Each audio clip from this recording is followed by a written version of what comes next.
Good morning dear students. हम लोग नया क्लास स्टार्ट करते हैं। लास्ट टाइम पे आप लोग रेस्पिरेशन में ग्लाइकोलिसिस तक पढ़ लिए थे। ग्लाइकोलिसिस के बाद हमने आपको लिंक रिएक्शन भी बता दिया था। अब लिंक रिएक्शन के बाद आगे हम बात करते हैं क्रेब्स साइकिल के बारे में। क्रेब्स साइकिल को ही हम सिट्रिक एसिड साइकिल या इसी को हम TCA cycle, TCA stands for try carboxylic acid cycle. ये तीनों नाम एक ही है, एक ही पाथवे, एक ही साइकिल के लिए होता है। ये तीनों का मतलब एक ही है। तो क्रेब्स साइकिल, जो क्रेब्स साइकिल है, क्रेब्स साइकिल इसलिए नाम पड़ा given by hence crab in flight muscles of pigeon. Pigeon के फ्लाइट मसल्स में सबसे पहले इसका इन्होंने रिपोर्ट किया था। इसके लिए इनको नोबेल प्राइज भी मिला था क्रेब्स साहब को। इस साइकिल का सबसे पहला जो प्रोडक्ट है वो सिट्रिक एसिड है, इसलिए इसका नाम पड़ गया citric acid cycle. Because citric acid is the first product of the cycle, इसलिए इसका नाम पड़ गया सिट्रिक एसिड साइकिल। और जो सिट्रिक एसिड होता है उसमें 3 carboxylic group COOH 3 carboxylic group होता है, इसलिए नाम पड़ गया try carboxylic acid. 3 carboxylic group है और एसिड है ये, इसलिए नाम पड़ गया TCA try carboxylic acid cycle. और TCA साइकिल कहाँ होता है, ये सेल में कहाँ, इसका साइट क्या है, मैट्रिक्स है माइटोकॉन्ड्रिया में। लेकिन जो एरोबिक बैक्टीरिया होता है, बैक्टीरिया में ये साइटोप्लाज्म में होता है। लिंक रिएक्शन और TCA साइकिल दोनों बैक्टीरिया में साइटोप्लाज्म में होता है और यूकैरियोट में मैट्रिक्स में होता है। फ्लूइड चाहिए होता है, फ्लूइड। और बैक्टीरिया में कोई माइटोकॉन्ड्रियल मैट्रिक्स तो है नहीं, तो साइटोप्लाज्म में ही हो जाता है। और आप देखेंगे ये इंपॉर्टेंट है, ये नीट में आता है, ये क्वेश्चन आता है।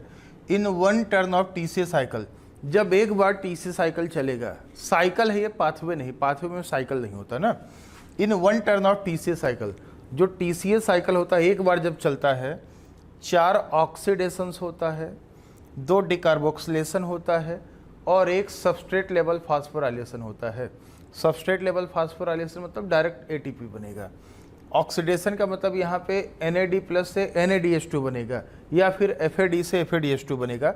वो 4 स्टेप है, 4 स्टेप में आपको ये मिलेगा। और 1 SLP होगा, 2 बार CO2 निकलेगा, 2 डिकार्बोक्सिलेशन होगा। आप इसको नोट कर लीजिए। अब हम आपको पूरा साइकिल बना के दिखा रहे हैं, ठीक है, ये आपको याद रखना पड़ेगा। अब पूरा साइकिल हम बना के दिखाते हैं, आप बना लीजिए इसको पहले।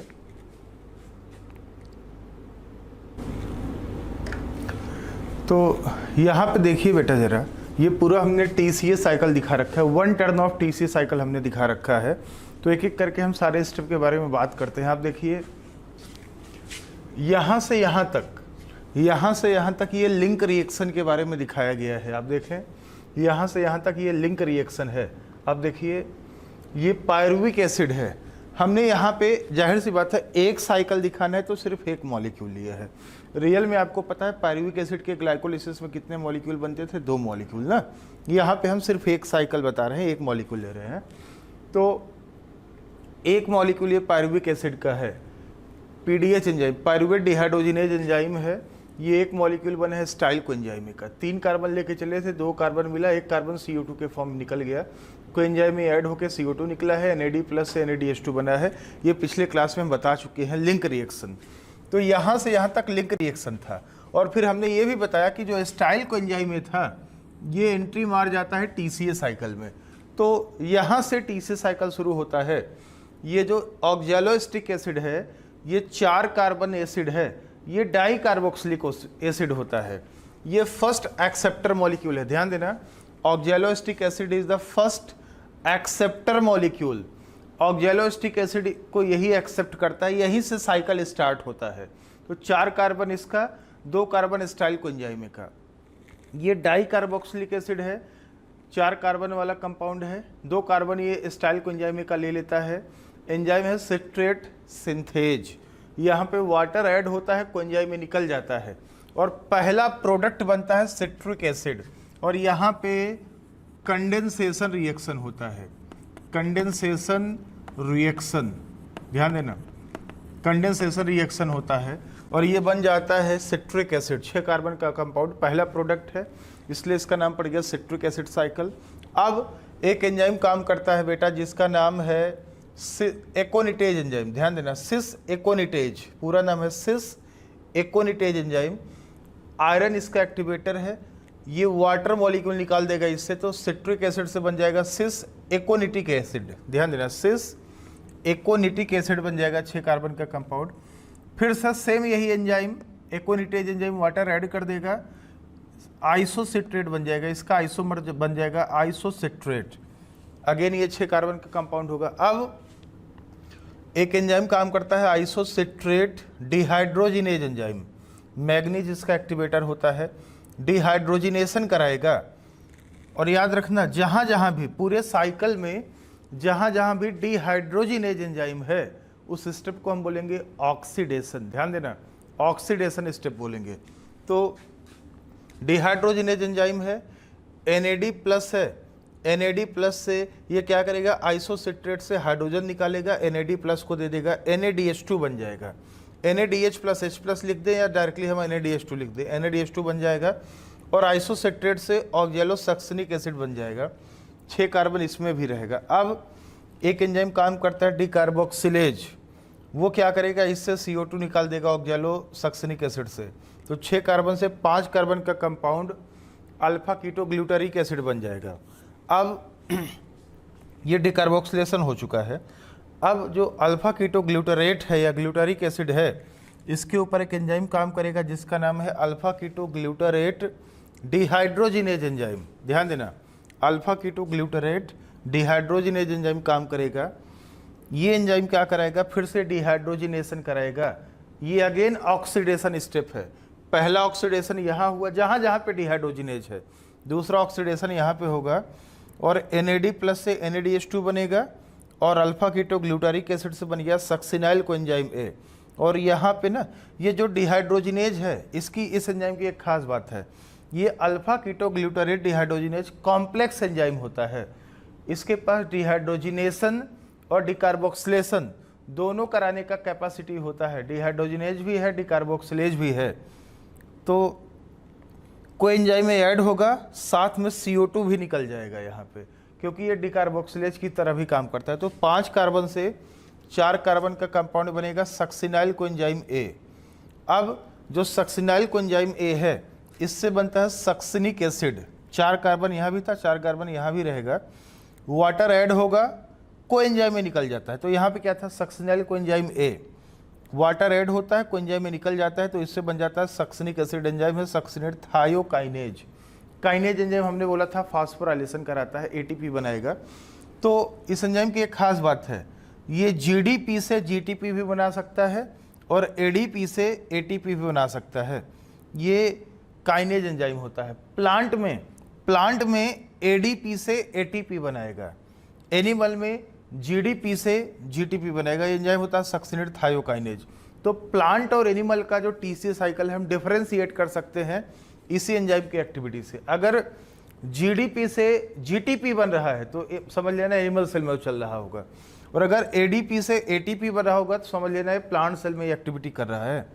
तो सक्सिनाइल कोएंजाइम में से सक्सिनिक एसिड बन गया। और अब ये जो सक्सिनिक एसिड है 4 कार्बन कंपाउंड, यहाँ पे एक एंजाइम काम करेगा सक्सिनेट डिहाइड्रोजिनेज, यहाँ भी डिहाइड्रोजिनेशन होगा। ये ऐसा डिहाइड्रोजिनेज है जो FAD प्लस से FADH2 बनाएगा। बाकी सब में देखें NAD प्लस से NADH2 बन रहा था, NAD प्लस से NADH2, ये FAD प्लस से FADH2 बनाता है, FAD लिंक्ड होता है। और ये बताओ TC साइकिल कहाँ चल रहा है, TC साइकिल चल रहा है माइटोकॉन्ड्रिया के मैट्रिक्स में, लेकिन मतलब all the enzymes of TC cycle are located inside mitochondrial matrix except succinate dehydrogenase। ये एंजाइम इन्वॉल्व तो TC साइकिल में, लेकिन ये माइटोकॉन्ड्रिया के इनर मेम्ब्रेन पे रहता है। ध्यान देना, इनर मेम्ब्रेन पे रहता है। तो ये TC साइकिल को ETS से लिंक करेगा, क्योंकि ETS पे ही ETS इनर मेम्ब्रेन पे ही होने वाला है, और ये एंजाइम इन्वॉल्व है TCA में और ETS में भी इन्वॉल्व होता है। तो ये TCA और ETS को लिंक करता है, इसको बोलते हैं मार्कर एंजाइम, अभी हम बताएंगे। तो ये एंजाइम इनर मेम्ब्रेन पे है, बाकी सारे एंजाइम जितने भी TC साइकिल के मैट्रिक्स में हैं। तो सक्सिनिक एसिड से बना देगा फ्यूमरिक एसिड। अब एक एंजाइम फ्यूमरेज है, ये वाटर मॉलिक्यूल इसमें ऐड करेगा जिससे बन जाएगा मैलिक एसिड। अब एक एंजाइम होगा malate dehydrogenase, malic acid dehydrogenase enzyme, NAD plus से NADH2 बनाएगा और ये मैलिक एसिड से बन जाएगा एक्सेप्टर मॉलिक्यूल, फिर से रीजनरेट हो गया, जिसका नाम है ऑक्सैलोएसिटिक एसिड। तो आप देखेंगे पूरे एक साइकिल में 1 2 3 4 जहाँ जहाँ पे डिहाइड्रोजिनेज है 4 ऑक्सीडेशन हुआ है, और एक ये सबस्ट्रेट लेवल फास्फोराइलेशन हुआ जहाँ पे एटीपी डायरेक्टली बन गया है, और 2 बार CO2 निकलेगा, 1 और 2 डिकार्बोक्सिलेशन हुआ है, 4 ऑक्सीडेशन, 1 SLP और 2 डिकार्बोक्सिलेशन ना। तो आप देख लीजिए ये ऑक्सीडेशन है। आप बोलोगे NAD प्लस NADH2 बना है, तो NAD तो क्या हो रहा है, किसी में हाइड्रोजन जोड़ दो तो रिड्यूस होगा ना, NAD प्लस NADH2 बन गया। NAD तो क्या हो रहा है, रिड्यूस हो रहा है, लेकिन जो खुद रिड्यूस होता है वो दूसरे को क्या करता है, ऑक्सीडाइज करता है ना। जो खुद रिड्यूस हो रहा है दूसरे को ऑक्सीडाइज करेगा। यहाँ भी ऑक्सीडेशन है, यहाँ भी ऑक्सीडेशन स्टेप है, यहाँ भी ऑक्सीडेशन स्टेप है, और यहाँ भी ऑक्सीडेशन हो रहा है। 4 ऑक्सीडेशन होगा एक साइकिल में। और देखिए यहाँ पे CO2 निकला तो ये क्या है, डिकार्बोक्सिलेशन है, यहाँ भी CO2 निकल रहा है तो ये भी क्या है, डिकार्बोक्सिलेशन है, और यहाँ पे ATP बन रहा है तो ये क्या है, SLP है। तो एक साइकिल में 4 ऑक्सीडेशन, 2 डिकार्बोक्सिलेशन और 1 सबस्ट्रेट लेवल फॉस्फोराइलेशन होता है। आप ये साइकिल बना लीजिए, फिर आगे हम और भी बात करेंगे। और एक चीज़ ये भी बता दें, एक साइकिल में पूरा देखिए आप, एक साइकिल में अगर हम यहाँ से लें, बिल्कुल यहाँ से यहाँ तक लिंक रिएक्शन है पूरा एक, ये फिर साइकिल है। तो एक पायरुविक एसिड से जब लिंक रिएक्शन और TC साइकिल होगा, दोनों मिला के 1 CO2 निकला, 2 CO2 निकला, 3 CO2 निकलेगा, ठीक है। और 1 2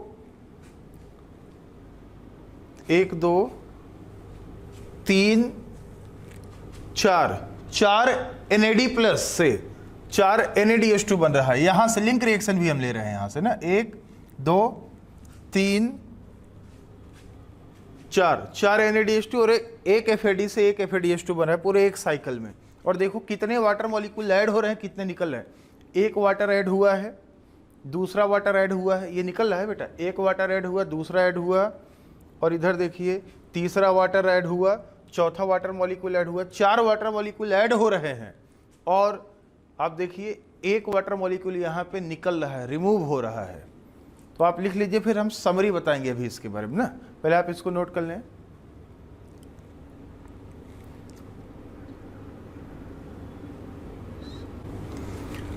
तो यहाँ पे कुछ पॉइंट्स हम आपको बता रखे हैं बेटा, ध्यान से सुनिएगा, बड़ा इंपॉर्टेंट है। All the enzymes of TC cycle are located inside mitochondrial matrix except succinate dehydrogenase। Actual में जो TC साइकिल है माइटोकॉन्ड्रिया के मैट्रिक्स में हो रहा है। इसके जो एंजाइम्स हैं मैट्रिक्स में क्यों हो रहा है, क्योंकि एंजाइम्स मैट्रिक्स में ही माइटोकॉन्ड्रिया के, तो इसके सारे एंजाइम मैट्रिक्स में है एक्सेप्ट एक को छोड़कर, जिसका नाम है सक्सिनेट डिहाइड्रोजिनेज। इस एंजाइम को छोड़कर बाकी सारे एंजाइम्स इसके मैट्रिक्स में हैं। ये एंजाइम ऐसा है, इसको मार्कर एंजाइम बोलते हैं, जो present on inner mitochondrial membrane. ये माइटोकॉन्ड्रिया के इनर मेम्ब्रेन पे है, बाकी सारे एंजाइम तो मैट्रिक्स में थे, और इसको मार्कर एंजाइम बोलते हैं। और पता है इनर मेम्ब्रेन पे ही ETS होता है, इलेक्ट्रॉन ट्रांसपोर्ट सिस्टम होता है।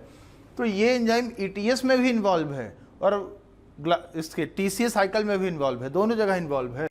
तो ये लिंक करता है TC साइकिल टू ETS, इसको मार्कर एंजाइम बोलते हैं। तो अगर नीट में क्वेश्चन आ जाए, all the enzymes of TC cycle are located inside matrix, गलत हो गया। एक्सेप्शन ये है बेटा, ये तो इनर मेम्ब्रेन पे है ना, तो हमने एक्सेप्ट भी लिखा है, ये ध्यान देना। तो ये इनर मेम्ब्रेन पे है, तो इसको छोड़कर बाकी सब वहाँ पे है ना। तो ये जो अल्फा कीटोग्लूटारेट डिहाइड्रोजिनेज एंजाइम था, डुअल एक्टिविटी होता है, इसको कॉम्प्लेक्स है ना, क्योंकि इसके पास dehydrogenation as well as decarboxylation दोनों की एक्टिविटी होती है। और सक्सिनेट थायोकाइनेज एंजाइम जो था, ये GDP लिंक्ड है एनिमल सेल्स में and ADP linked in plant cells. मतलब ये एनिमल सेल में GDP से GTP बनाएगा और प्लांट सेल में ADP से ATP बनाएगा। तो आप इसके एक्टिविटी से you can differentiate the TC cycle of plant cell and animal cells by the activity of succinate thiokinase enzyme ना। अगर GDP से GTP बन रहा है तो एनिमल सेल में हो रहा है TC साइकिल, और ADP से ATP बन रहा है तो प्लांट सेल में हो रहा है ना। तो ये जो SLP होता है, सबस्ट्रेट लेवल फास्फोराइलेशन, यही एंजाइम उसको परफॉर्म कराता है। अब आप देखिए energetics of TCA cycle. TCA cycle से सेल को कितना एनर्जी मिलता है? 4 ऑक्सीडेशन स्टेप होता है, अभी हमने जैसे बताया था स्टार्टिंग में ही। 4 ऑक्सीडेशन में, ये सिर्फ TCA साइकिल की बात हो रही है, सिर्फ TCA की, ये हम यहाँ पे लिंक रिएक्शन की बात नहीं कर रहे हैं। तो अब बताइए, एक TCA साइकिल में 4 ऑक्सीडेशन होता है जिसमें 3 NADH2 और 1 FADH2 बनता है। FADH2 वहाँ बना था जहाँ पे सक्सिनेट डिहाइड्रोजिनेज एंजाइम था, सक्सिनेट डिहाइड्रोजिनेज जहाँ पे था। तो बताइए, 1 NADH2 से 3 ATP, 1 FADH2 से 2 ATP बनता है, तो 3 NADH2 से ATS में 9 ATP बनेगा, 1 FADH2 से ATS में 2 ATP। लेकिन क्योंकि ये ETS में बनेगा तो ये इनडायरेक्ट गेन है, इनडायरेक्ट गेन हो, 9 2 11 हो गया। और एक SLP होता है बेटा, सबस्ट्रेट लेवल फास्फोराइलेशन, तो 1 ATP बनेगा वहाँ पे, एक GTP या 1 ATP, बात एक ही है। तो ये डायरेक्ट ATP गेन है, डायरेक्ट गेन। तो टोटल कितना हो गया एक साइकिल में? 9 2 11 1 12, 12 ATP का टोटल गेन है in one turn off TCA cycle. तो 12 में एक डायरेक्टली मिला है SLP से और 11 इनडायरेक्टली मिला है ऑक्सीडेटिव फास्फोराइलेशन से, ETS में बनता है ना। अब एक बात ये बताइए, ये तो एक साइकिल की बात है, लेकिन एक क्वेश्चन का जवाब देना हमको, जरा ध्यान देना, एक साइकिल, एक क्वेश्चन का जवाब देना। ग्लाइकोलिसिस में एक ग्लूकोज से 2 पायरुविक एसिड बना था और दोनों पायरुविक एसिड लिंक रिएक्शन में जाएगा तो लिंक रिएक्शन 2 बार चलेगा और 2 मॉलिक्यूल बनेंगे स्टाइल कोएंजाइमिक के, और 2 मॉलिक्यूल जब स्टाइल कोएंजाइमिक के TCA साइकिल में एंट्री करेंगे तो एक साइकिल चलेगा ऐसे, फिर दूसरा साइकिल चलेगा ऐसे। तो TCA साइकिल कितनी बार चलेगा? 2 बार चलेगा। और जब 2 बार चलेगा तो बताइए, 2 बार चलेगा तो 8 ऑक्सीडेशन हो जाएगा, 2 SLP हो जाएगा। टोटल अगर आप देखोगे ना, 4 4 8 हो जाएगा, 1 SLP 2, तो बताइए 6 NADH2 बन जाएगा, 2 FADH2 बन जाएगा और 2 ATP डायरेक्ट बन जाएगा। तो कितना? 6 3 18 हो जाएगा और इससे 4 22 हो जाएगा और 2 डायरेक्ट मतलब 24। एक साइकिल से 12 बन रहा था तो 2 साइकिल से कितना? 24 ATP बन जाएगा। 24 में से 22 ATP, 9 2 11 11 22 ATP इनडायरेक्टली मिलेगा और 2 ATP आपको डायरेक्टली मिलेगा ना। तो ये टोटल 2 साइकिल जब चलेगा तो 24 ATP आपको इससे मिल जाएगा, TCA साइकिल से मिल जाएगा। तो TCA साइकिल में जो स्टाइल कोएंजाइम में लिंक रिएक्शन से एंट्री किया था उसका ऑक्सीडेशन होता है और NAD और FAD से NADH2 और FADH2 बनता जाता है ना ऑक्सीडेशन स्टेप में। तो आप ये लिख लीजिए, फिर हम हटा रहे हैं इसको बेटा, आप नोट कर लीजिए, फिर आगे हम और भी बात करते हैं।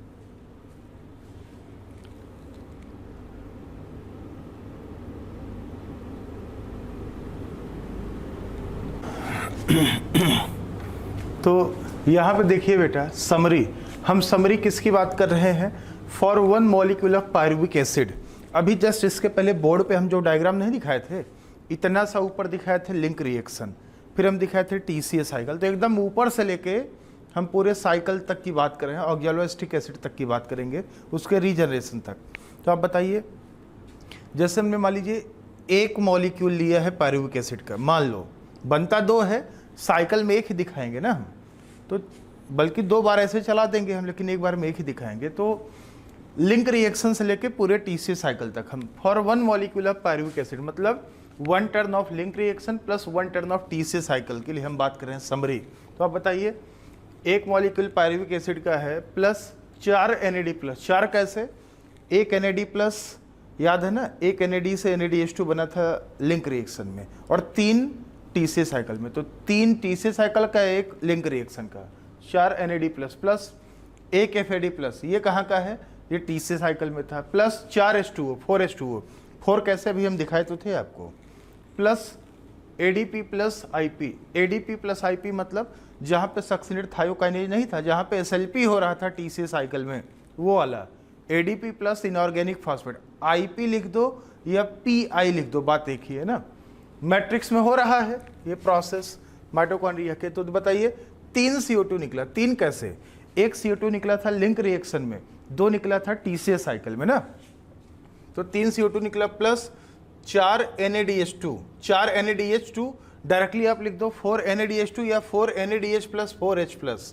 बात देखिए 4 NADH2 कैसे, 3 NADH2 मिला था TC साइकिल, एक मिलेगा लिंक रिएक्शन में, 4 NADH2 हो गया, प्लस एक FADH2 जो TC साइकिल में मिला था, प्लस 1 ATP जो SLP से मिला था डायरेक्टली आपको, प्लस एक H2O निकला। एक H2O कैसे निकला, 4 H2O ऐड हुआ था, एक निकला था, हम दिखाए तो थे आपको, दिखाए तो थे, बताए तो थे। तो ये समरी हमने दिखा दिया। अगला हेडिंग है इलेक्ट्रॉन ट्रांसपोर्ट सिस्टम, इसको हम ETS भी बोलते हैं। ETS का मतलब है इलेक्ट्रॉन ट्रांसपोर्ट सिस्टम। तो ETS क्या है, ETS क्यों होता है, इसके बारे में हम बात कर रहे हैं, बता रहे हैं आपको बेटा।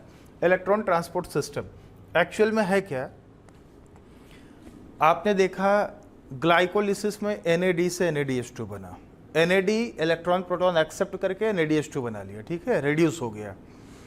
लिंक रिएक्शन में भी NAD से NADH2 बना, TC साइकिल में भी NAD से NADH2 बना, FAD से FADH2 बना। तो NADH2 और FADH2 ये जो बने हैं रेस्पिरेशन में, इन्हें बोलते हैं रिड्यूस्ड कोएंजाइम्स। ध्यान देना, रिड्यूस्ड कोएंजाइम्स बोला जाता है, ये रिड्यूसिंग फॉर्म में है, रिड्यूस फॉर्म में है। तो बेटा ये जो NADH2 और FADH2 मतलब रिड्यूस कोएंजाइम्स बना है, अगर आप चाहते हो कि रेस्पिरेशन लगातार चलता रहे, link reaction TC cycle glycolysis लगातार चलता रहे, तो इलेक्ट्रॉन प्रोटॉन एक्सेप्ट करने के लिए साइकिल में NAD प्लस और FAD प्लस तो होना चाहिए ना। लेकिन NAD प्लस FAD प्लस तो FADH2 बन गया है, NADH2 बन गया है। तो किसी भी तरीके से इसको ब्रेक डाउन करना है, ऑक्सीडाइज करना है, ताकि NADH2 से NAD फिर से अवेलेबल हो जाए, FAD प्लस से FAD फिर से अवेलेबल हो जाए रेस्पिरेशन के लिए, रेस्पिरेशन लगातार चलता रहे, glycolysis TC cycle link reaction लगातार चलता रहे। ये मेन ऑब्जेक्टिव है ETS का, कि किसी भी तरीके से NAD प्लस और FAD प्लस रीऑक्सीडाइज हो जाए, फिर से अवेलेबल हो जाए पाथवे के लिए, साइकिल के लिए। तो आप देखिए, for the continuous operation of respiration NAD plus and FAD plus needs to be regenerated, ठीक है, ETS occurs in inner membrane. तो ये रीजनरेशन यही ETS में ही होगा, इलेक्ट्रॉन ट्रांसपोर्ट सिस्टम में ही होगा, इसका रीजनरेशन होगा NAD प्लस और FAD प्लस का, NADH2 और FADH2 से। ETS कहाँ होता है, ETS occurs in inner membrane of mitochondria. ETS mitochondria के इनर मेम्ब्रेन में होता है, या फिर अगर बैक्टीरिया होगा, बैक्टीरिया में तो बेटा माइटोकॉन्ड्रिया है ही नहीं, बैक्टीरिया में ETS कहाँ होगा, बैक्टीरिया में याद होगा मीजोजोम होता है, मीजोजोम। एरोबिक बैक्टीरिया में मीजोजोम होता है, इनर मेम्ब्रेन का एक फोल्डिंग होता है, वहाँ पे होगा। तो ETS होने के लिए मेम्ब्रेन चाहिए होता है। तो occurs in inner membrane, inner membrane में होता है, या फिर और मीजोजोम, मीजोजोम इन बैक्टीरिया। ध्यान देना, बैक्टीरिया में ETS कहाँ होता है, मीजोजोम में होता है, जो मेम्ब्रेन का इनफोल्डिंग था, याद है ना। और यूकैरियोट्स में, हम में, प्लांट में, ये सब कहाँ होता है, माइटोकॉन्ड्रिया के इनर मेम्ब्रेन पे होता है। बैक्टीरिया में तो माइटोकॉन्ड्रिया ही नहीं, वहाँ मेसोजोम होता है ना। तो 5 एंजाइम्स या प्रोटीन्स, ध्यान देना, 5 एंजाइम्स या proteins complexes participate in ETS। ETS में कुल मिला के 5 एंजाइम कॉम्प्लेक्स होगा, 5 प्रोटीन कॉम्प्लेक्स होगा, और पांचों all complexes located on inner membrane. 5 के पांचों कॉम्प्लेक्सेस जो होंगे इनर मेम्ब्रेन पे बैठे होते हैं, लोकेटेड होते हैं, उन सब के नाम बताएंगे भाई आपको हम। ETS क्यों होता है, ETS का ऑब्जेक्टिव क्या है, तो आप देखिए, the main objective of ETS electron transport system is oxidation, मतलब breakdown of reduced coenzymes. Reduced coenzymes क्या है, NADH2 और FADH2 जो ग्लाइकोलिसिस में लिंक रिएक्शन में TC साइकिल में बना है, इसका ब्रेकडाउन करना, ऑक्सीडेशन करना, so that NAD plus and FAD plus again available for the respiration. Respiration में ग्लाइकोलिसिस लिंक रिएक्शन और TC साइकिल के लिए फिर से ही अवेलेबल हो जाएं, ये मेन ऑब्जेक्टिव है, ताकि लगातार ये साइकिल चलता रहे for the continuous operation of respiration. दूसरा ऑब्जेक्टिव क्या है, जब NADH2 और FADH2 टूटेगा, ऑक्सीडाइज होगा, तो क्या निकलेगा, प्रोटॉन निकलेगा, हाइड्रोजन और इलेक्ट्रॉन निकलेगा। तो आप देखो, the protons and electrons produced upon oxidation of reduced coenzymes produce proton gradient and electron gradient. तो इलेक्ट्रॉन प्रोटॉन जो इनसे निकलेगा NADH2 FADH2 से, इलेक्ट्रॉन प्रोटॉन जो निकलता है, ये प्रोटॉन ग्रेडियंट और इलेक्ट्रॉन ग्रेडियंट बना देता है क्रॉस द मेम्ब्रेन। अभी हम बात करेंगे। विच टुगेदर, मतलब इलेक्ट्रॉन ग्रेडियंट और प्रोटॉन ग्रेडियंट टुगेदर डेवलप या constitute proton motive force PMF required for ATP synthesis which is coupled with proton gradient का बनना विच is coupled with ATP synthesis, required for ATP synthesis, मतलब proton gradient का बनना coupled है, connected है ATP के synthesis से। यही होता है, यही है बेटा, this is the chemiosmotic hypothesis given by Peter Mitchell. जहां जहां भी एटीपी बनेगा, ध्यान देना, प्रोटॉन ग्रेडियंट का यूज करके जहां जहां भी एटीपी बनेगा वहां पे केमियोस्मोटिक हाइपोथेसिस काम करेगा। मतलब यहां भी आप पढ़ रहे हो, और जब फोटोसिंथेसिस में लाइट रिएक्शन पढ़ोगे, ईटीएस होगा, जेड स्कीम, वहां भी एटीपी बनेगा, वहां भी यही केमियोस्मोटिक हाइपोथेसिस पीटर मिचेल वाला काम करेगा। तो आप लिख लो इसको।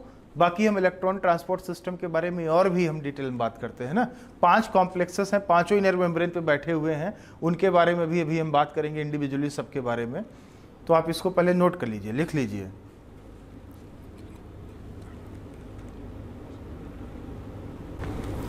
तो यहाँ पे देखिए हम ईटीएस के बारे में थोड़ा सा एक आइडिया आपको दे रहे हैं, बाकी अभी हम डिटेल में बात करेंगे ही करेंगे।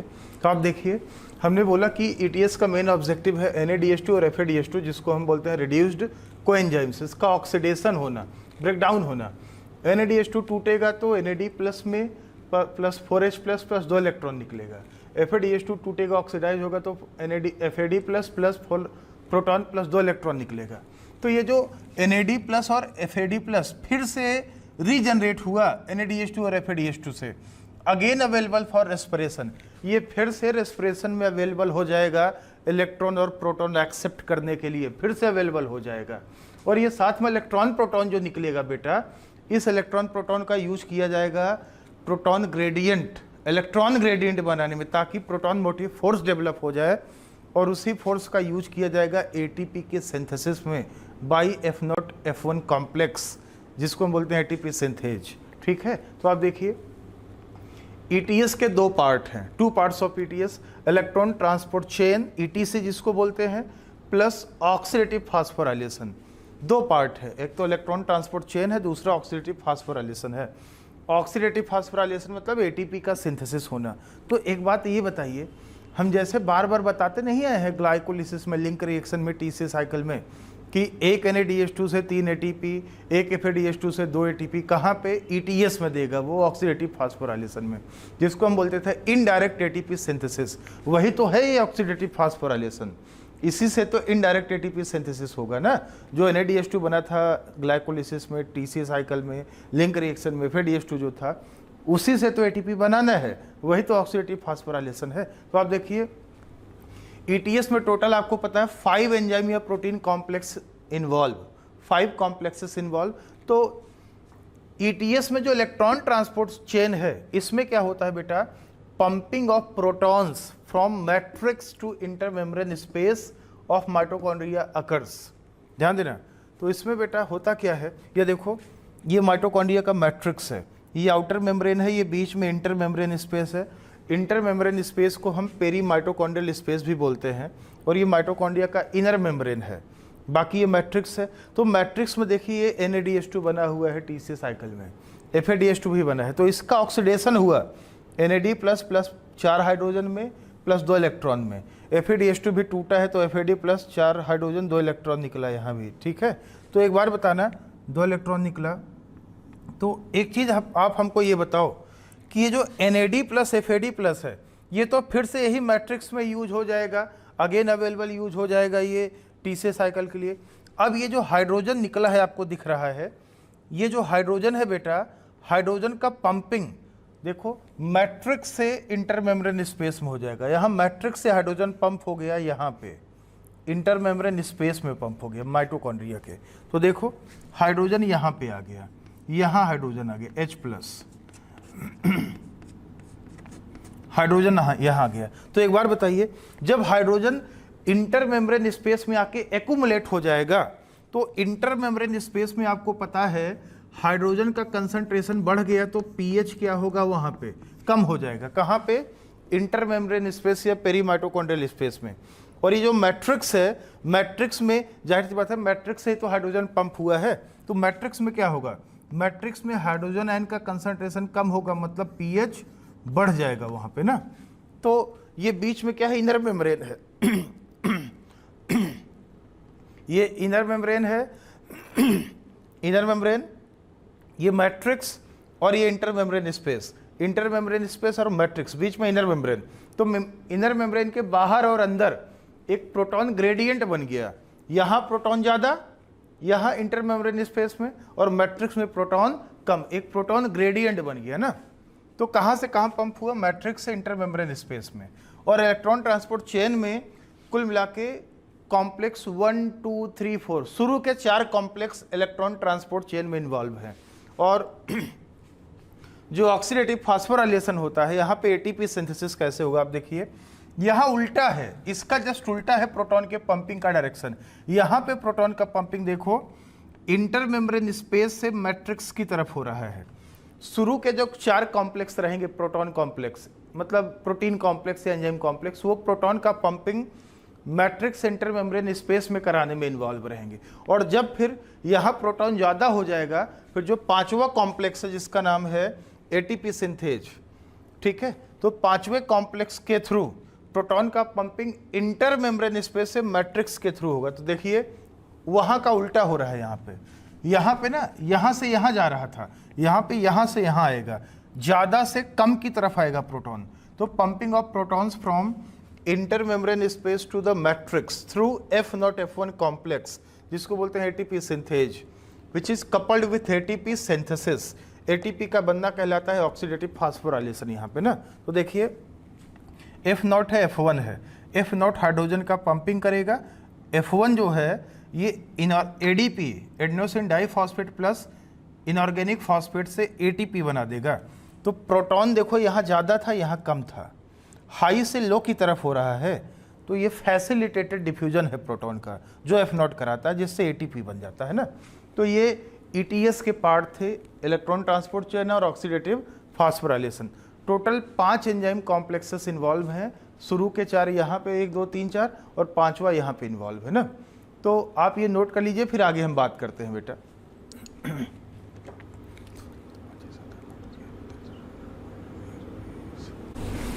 तो यहाँ पे ध्यान देना बेटा, यहाँ पे हम बात कर रहे हैं enzyme complexes of ETS। ETS में जितने भी एंजाइम या प्रोटीन कॉम्प्लेक्सेस इन्वॉल्व हैं उनके बारे में हम बात करते हैं। और ये जितने भी कॉम्प्लेक्सेस हैं ये माइटोकॉन्ड्रिया के इनर मेम्ब्रेन पे लोकेटेड होते हैं, बैठे होते हैं। तो टोटल 5 एंजाइम कॉम्प्लेक्सेस हैं। सबसे पहला है NADH डिहाइड्रोजिनेज। इसके अच्छा, इसको कॉम्प्लेक्स हम क्यों बोले हैं कॉम्प्लेक्स, क्योंकि ये कई सारे कंपोनेंट्स के बने हुए हैं, कई सारे इसके पार्ट हैं, कंपोनेंट्स हैं। सबसे पहला है NADH डिहाइड्रोजिनेज। तो ये जो होता है इसके कंपोनेंट्स क्या क्या हैं, FMN क्या है, फ्लेविन मोनोन्यूक्लियोटाइड, और बहुत सारे आयरन सल्फर सेंटर्स। ये सेंटर का मतलब क्या है, ये प्रोटीन है, आयरन सल्फर कंटेनिंग प्रोटीन्स। और FMN ये इसके कंपोनेंट्स हैं। और इनहिबिटर्स की बात करें, इनहिबिटर मतलब जो इसके एक्टिविटी को इनहिबिट कर दे, रोक दे। इनहिबिटर में है रोटिनोन, पियरसिडिन और बारबीचुरेट। जो रोटिनोन होता है एक टाइप का इंसेक्टिसाइड होता है, जो एक प्लांट है डेरिस इलिप्टिका प्लांट से ये मिलता है, इनहिबिटर है, ये एक टाइप का ये इंसेक्टिसाइड होता है। तो कॉम्प्लेक्स फर्स्ट के through 4 hydrogen ions pumped for per pair of electron transferred. 2 electron transfer होगा, 4 हाइड्रोजन आयन आप देखोगे कॉम्प्लेक्स फर्स्ट के थ्रू मैट्रिक्स से पंप होकर इंटर मेम्ब्रेन स्पेस में चला जाएगा। उसके बाद आता है कॉम्प्लेक्स सेकंड का नाम है सक्सिनेट डिहाइड्रोजिनेज। याद है ना, सक्सिनेट डिहाइड्रोजिनेज TCA साइकिल में भी अभी हमने बताया था। तो ये इनर मेम्ब्रेन पे बैठा हुआ है ना, सारे बैठे हैं, सक्सिनेट डिहाइड्रोजिनेज। कंपोनेंट क्या क्या है, FAD, यहाँ FMN था, यहाँ पे FAD है। FAD क्या है, फ्लेविन एडेनिन डाइन्यूक्लियोटाइड। और बहुत सारे मैनी आयरन सल्फर सेंटर्स मतलब प्रोटीन्स। इनहिबिटर्स क्या है इसके, कार्बोक्सिन एंड मेलोनेट इसका कॉम्पिटिटिव इनहिबिटर होता है। और जो कॉम्प्लेक्स सेकंड है, no hydrogen ion pumped for per pair of electron transferred. जो कॉम्प्लेक्स सेकंड होता है, सेकंड के थ्रू एक भी हाइड्रोजन आयन पंप नहीं होता है, ध्यान देना, no hydrogen ion pumped for per pair of electron transferred. Complex second के थ्रू कोई भी हाइड्रोजन आयन पंप नहीं होता है, आपको याद रखना पड़ेगा। अब हम बात करते हैं कॉम्प्लेक्स थर्ड। जो कॉम्प्लेक्स थर्ड होता है इसका नाम है साइटोक्रोम BC1 कॉम्प्लेक्स। ध्यान देना, साइटोक्रोम BC1 कॉम्प्लेक्स। जहां भी साइटोक्रोम होगा वहां पे समझ लेना आयरन जरूर होगा। साइटोक्रोम आयरन कंटेनिंग प्रोटीन होता है, तो इसके पास सिंगल आयरन सल्फर सेंटर या प्रोटीन होता है कंपोनेंट्स में। और साइटोक्रोम बी होता है एक प्रोटीन, एक होता है साइटोक्रोम C1। CY2 मतलब साइटोक्रोम, तो साइटोक्रोम मतलब सिंगल आयरन सल्फर सेंटर है कंपोनेंट में इसके पास। साइटोक्रोम बी है, साइटोक्रोम C1 है। और इसके इनहिबिटर की बात करें अगर हम, इनहिबिटर में एक होता है एंटीमाइसिन ए। एंटीमाइसिन ए इसका इनहिबिटर है। और ये जो कॉम्प्लेक्स थर्ड होता है बेटा ध्यान देना, कॉम्प्लेक्स थर्ड इसके थ्रू 4 हाइड्रोजन इसके थ्रू भी पास होते हैं for 1 pair of electron transferred. 2 electron transfer होगा तो कॉम्प्लेक्स थर्ड के थ्रू 4 हाइड्रोजन आयन पंप होगा। तो हम यहाँ पे ना मेंशन कर देते हैं, जो कॉम्प्लेक्स थर्ड है इसके थ्रू आप देखेंगे यहाँ पे हम लिख देते हैं कॉम्प्लेक्स थर्ड के through 4 hydrogen ions pumped for per pair of electron transferred. 2 electron per pair मतलब 2 इलेक्ट्रॉन ट्रांसफर होगा तो 4 हाइड्रोजन पंप होगा कॉम्प्लेक्स थर्ड के थ्रू। पहले वाले के थ्रू 4, दूसरे के थ्रू 1 भी नहीं, तीसरे के थ्रू 4। अब कॉम्प्लेक्स 4 है जिसका नाम है, कॉम्प्लेक्स 4 का नाम है साइटोक्रोम C ऑक्सीडेज। ये टर्मिनल ऑक्सीडेज है, इलेक्ट्रॉन एक्सेप्टर का ये अंतिम कॉम्प्लेक्स है, लास्ट इलेक्ट्रॉन एक्सेप्टर कॉम्प्लेक्स है। इसके कंपोनेंट्स क्या क्या हैं? साइटोक्रोम है तो आयरन होगा ही होगा, आयरन है। 2 साइटोक्रोम्स है, क्या क्या? साइटोक्रोम A और साइटोक्रोम A3, 3। 2 कॉपर सेंटर है, कॉपर A और कॉपर B। इनहिबिटर्स क्या क्या है? साइनाइड, एजाइड और हाइड्रोजन सल्फाइड। साइनाइड अगर कोई खा लेता है तो मर जाता है तुरंत, रेस्पिरेशन ब्लॉक हो जाता है, ETS ब्लॉक हो जाता है, कॉम्प्लेक्स 4 को ब्लॉक कर देता है। और ये जो कॉम्प्लेक्स 4 है इसके थ्रू 2 हाइड्रोजन पंप होगा, तो यहां पे हम लिख देते हैं 2 hydrogen ions pumped for per pair of electrons transferred. 2 electron transfer होगा तो 4 हाइड्रोजन आयन इसके थ्रू पंप होता है, पर pair of electron transferred 2 hydrogen ion pump होता है। लास्ट में है कॉम्प्लेक्स 5 जिसका नाम है F0 F1 कॉम्प्लेक्स, इसको हम ATP सिंथेज भी बोलते हैं। इसमें 2 कंपोनेंट हैं, 2 कंपोनेंट्स, क्या क्या? F0 and F1। 2 कंपोनेंट है, एक F0 है, दूसरा F1 है। F0 का इनहिबिटर है ओलिगोमाइसिन। ओलिगोमाइसिन एक एंटीबायोटिक होता है, ये F0 की एक्टिविटी को ब्लॉक कर देता है, ATP सिंथेसिस नहीं हो पाता इसकी वजह से। तो ध्यान देना, ये हाइड्रोजन पंप नहीं करता है, अभी हम बात करेंगे ना। कॉम्प्लेक्स 5 जो होता है ये कोई हाइड्रोजन कैरियर नहीं है, आप देखेंगे ये मैट्रिक्स इंटर मेम्ब्रेन में नहीं करेगा स्पेस में, ये उल्टा इंटर मेम्ब्रेन स्पेस से मैट्रिक्स की तरफ हाइड्रोजन पंप करेगा, अभी हम बात करेंगे। तो कॉम्प्लेक्स थर्ड से भी 4 हाइड्रोजन पंप होता था, फोर्थ से केवल 2। आप ये लिख लीजिए, फिर अभी हम कॉम्प्लेक्स 5 के बारे में और भी बात करेंगे। आप इसको लिख लीजिए, पहले नोट कर लीजिए।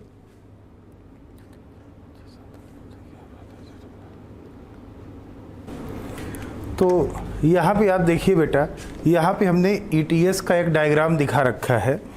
ये डायग्राम NCERT में भी बना है लेकिन थोड़ा सा अलग तरीके का है। सेम यही डायग्राम हम यहाँ पे दिखा रखे हैं। इस डायग्राम से आपको बेटर तरीके से समझ में आएगा। अभी हम ETS में जितने भी कॉम्प्लेक्सेस हैं सभी कॉम्प्लेक्सेस के बारे में बात किए थे, उनके कंपोनेंट्स के बारे में बात किए थे, ठीक है। तो आप देखिए ये मैट्रिक्स है, ये मैट्रिक्स है, ये माइटोकॉन्ड्रिया का इनर मेम्ब्रेन है और ये इंटर मेम्ब्रेन स्पेस है। और यहाँ से यहाँ तक हमने इलेक्ट्रॉन ट्रांसपोर्ट चेन दिखा रखा है और ये हमने दिखा रखा है ऑक्सीडेटिव फास्फोराइलेशन। तो अभी आपको याद हमने बताया था ETS के 2 पार्ट हैं, एक तो इलेक्ट्रॉन ट्रांसपोर्ट चेन और दूसरा oxidative phosphorylation. Electron transport chain में हमने क्या बोला था कि मैट्रिक्स में NADH2 FADH2 का ब्रेकडाउन होगा, उससे जो प्रोटॉन निकलेगा, प्रोटॉन का पंपिंग मैट्रिक्स से इंटर मेम्ब्रेन स्पेस में होगा। देखो यहाँ भी पंप हो रहा है, ये इंटर मेम्ब्रेन स्पेस में प्रोटॉन पंप होगा। और ये हमने बोला था।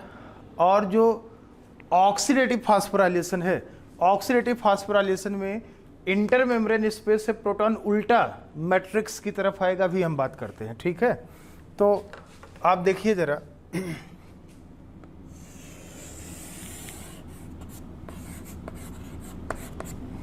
देखिए जरा, ये कॉम्प्लेक्स फर्स्ट है जिसका नाम है NADH डिहाइड्रोजिनेज। तो ये क्या करेगा, NADH2, आपको याद है ना ETS का ऑब्जेक्टिव क्या है, NADH2 FADH2 का ब्रेकडाउन कराना, ताकि NAD plus FAD plus again available for respiration, और साथ में जो इलेक्ट्रॉन प्रोटॉन निकलेगा उससे ग्रेडियंट बना के ATP बना लिया जाएगा। ठीक है, तो आप देखिए ये सारा प्रोसेस इनर मेम्ब्रेन पे हो रहा है। तो ये मैट्रिक्स है, मैट्रिक्स में TC साइकिल में NADH2 FADH2 बना था, तो NADH का ब्रेकडाउन कॉम्प्लेक्स फर्स्ट के थ्रू होगा जिसका नाम है NADH डिहाइड्रोजिनेज। तो NADH2 टूटा तो NAD प्लस बना, ऑक्सीडाइज हो गया, और ये अगेन ध्यान देना, अगेन अवेलेबल फॉर रेस्पिरेशन, फिर से अवेलेबल हो जाएगा। और जो प्रोटॉन निकला 4 हाइड्रोजन आयन कॉम्प्लेक्स फर्स्ट के थ्रू पंप हो गया इंटर मेम्ब्रेन स्पेस में, खुद नहीं जा पाएगा हाइड्रोजन, तो इसको कैरियर की जरूरत है। ये इंट्रिंसिक प्रोटीन है कॉम्प्लेक्स, ये जाने के लिए रास्ता दे दिया। अब इससे जो इलेक्ट्रॉन निकला था NADH2 से, इलेक्ट्रॉन चला जाता है UQ को, UQ होता है UV क्यूनोन, ध्यान देना UV क्यूनोन, ये मोबाइल इलेक्ट्रॉन कैरियर है, भी हम लिख देंगे। UQ को चला गया। अब आप देखिए UQ को चला गया, अब FADH2 का ब्रेकडाउन होगा, FADH2 का ब्रेकडाउन होगा तो FAD प्लस फिर से ऑक्सीडाइज हो जाएगा, और ये अगेन अवेलेबल, ये फिर से रेस्पिरेशन के लिए क्या हो गया, अवेलेबल हो गया।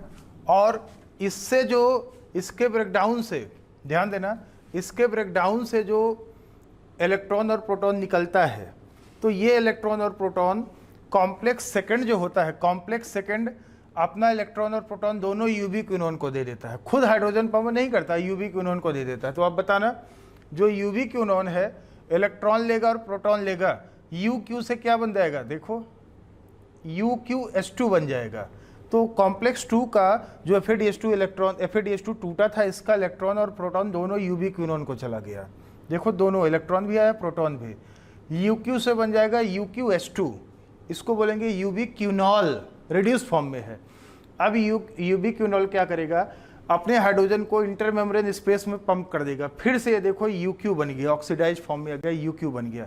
अब UV क्यूनॉन क्या करेगा, अपने इलेक्ट्रॉन को दे देगा कॉम्प्लेक्स थर्ड को, कॉम्प्लेक्स थर्ड का नाम पता है आपको, साइटोक्रोम BC1 कॉम्प्लेक्स, इसको दे देगा। अब ये जो साइटोक्रोम BC1 कॉम्प्लेक्स है, कॉम्प्लेक्स थर्ड है, ये क्या करेगा, ये मैट्रिक्स से 4 हाइड्रोजन आयन लेके इंटर मेम्ब्रेन स्पेस में पंप कर देगा। तो आप ये बताइए, फिर ये जो कॉम्प्लेक्स थर्ड है, कॉम्प्लेक्स थर्ड क्या करेगा, अपने इलेक्ट्रॉन को ये दे देगा, साइटोक्रोम C प्रोटीन है, इसको साइटोक्रोम C क्या होता है, ये स्मॉल प्रोटीन होता है जो माइटोकॉन्ड्रिया के इनर मेम्ब्रेन के आउटर सरफेस पे होता है, बाहर की तरफ होता है, located on outer surface of inner mitochondrial membrane, small protein है ये। काम क्या है, कॉम्प्लेक्स थर्ड से इलेक्ट्रॉन लेना और कॉम्प्लेक्स फोर्थ को इलेक्ट्रॉन ट्रांसफर कर देना, ये बीच में मीडिएटर का काम करता है, थर्ड से इलेक्ट्रॉन लेके फोर्थ को दे देता है। अब जो कॉम्प्लेक्स 4 है, यहीं पे इलेक्ट्रॉन ट्रांसपोर्ट खत्म हो जाता है, तो कॉम्प्लेक्स 4 के थ्रू इलेक्ट्रॉन ऑक्सीजन ने ले लिया, ऑक्सीजन सबसे लास्ट इलेक्ट्रॉन एक्सेप्टर होता है, तो वो ऑक्सीजन क्या करता है, इलेक्ट्रॉन एक्सेप्ट कर लिया और साथ में मैट्रिक्स से 2 हाइड्रोजन एक्सेप्ट कर लिया, तो क्या बन गया, वाटर मॉलिक्यूल बन गया। तो ऑक्सीजन जो होता है इलेक्ट्रॉन प्रोटॉन दोनों एक्सेप्ट करके वाटर मॉलिक्यूल बना देता है। और ये जो कॉम्प्लेक्स 4 है, इससे 2 hydrogen ion inter membrane space में भी पंप हो जाता है। तो आप बताइए, बार बार देखिए प्रोटॉन का पंपिंग मैट्रिक्स से इंटर मेम्ब्रेन स्पेस में हो रहा है, जिससे यहाँ पे हाइड्रोजन बढ़ेगा तो पीएच क्या होगा, कम होगा, एसिडिटी बढ़ता जा रहा है ना, हाइड्रोजन कम होता जा रहा है, हाइड्रोजन बढ़ता जा रहा है जिससे पीएच कम होता जा रहा है, एसिडिक इन्वायरमेंट खूब होता जा रहा है ना।